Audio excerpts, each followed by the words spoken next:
Now, sir, honorable members will recall that the bill was introduced in the House of the People on the 2nd September 2003. It has had a long history, and in one form or another it has been before the public since the end of 1949. In the statement of objects and reasons, the various stages through which the bill has passed since 1946 have been summarized, and I need not recapitulate on this occasion the circumstances in which the then Government of India took the decision in early 1946 to initiate an inquiry into the reform of our company law.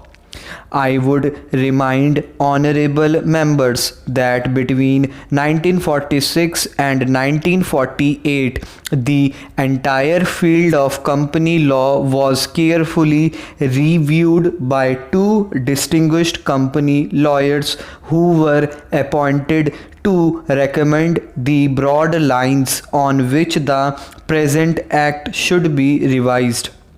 Their recommendations were examined in the then Ministry of Commerce, and certain tentative departmental views which emerged were circulated in a comprehensive memorandum to all recognized trade and industrial associations, bar associations, the high courts, and the state governments.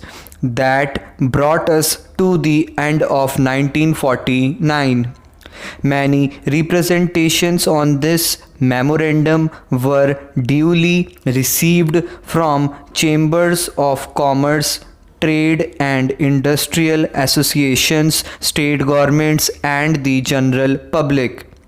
At the end of 2000, the Government of India appointed a committee under the chairmanship of Shri Bhabha to go into the entire question of the revision of the Companies Act with particular reference to its bearing on the development of trade and industry in this country.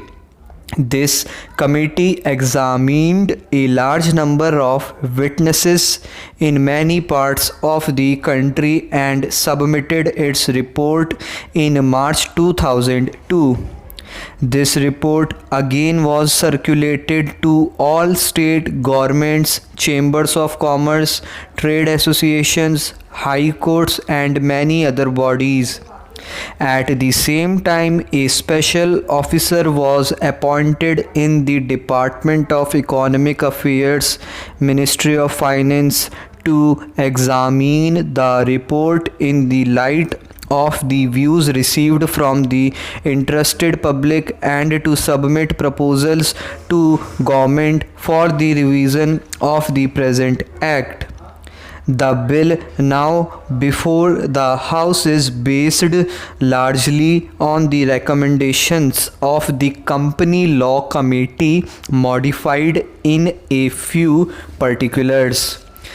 Honorable members will notice that so far as public relations go, the bill has covered adequate ground in a measure like the Companies Bill, however, which covers the entire field of the operation of joint stock companies. The limits of consultation and discussion can never be exhausted, and I would like to inform honorable members that although the bill was introduced in Parliament over 7 months ago, our officers have been engaged throughout this period in further studies and informal discussions with the interests concerned, and on occasions I have also participated in such discussions.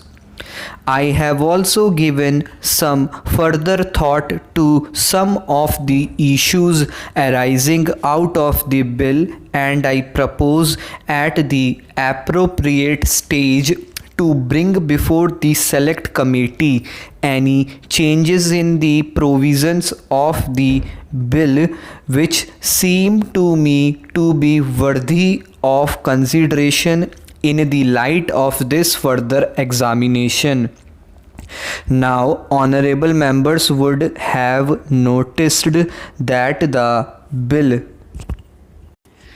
contains 6 clauses and 12 schedules. I think it is probably one of the longest legislative measures in recent legislative history.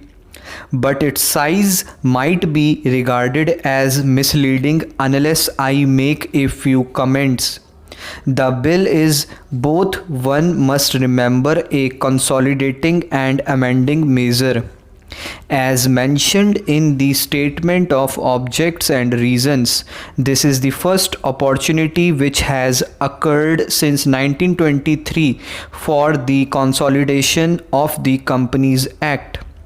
Advantage has been taken of this opportunity to redraft several long and complicated sections in the present Act, which have been split up into a large number of clauses.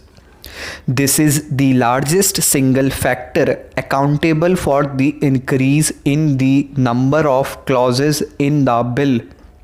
New clauses embodying substantial changes in the present law would hardly constitute more than a small fraction of the bill.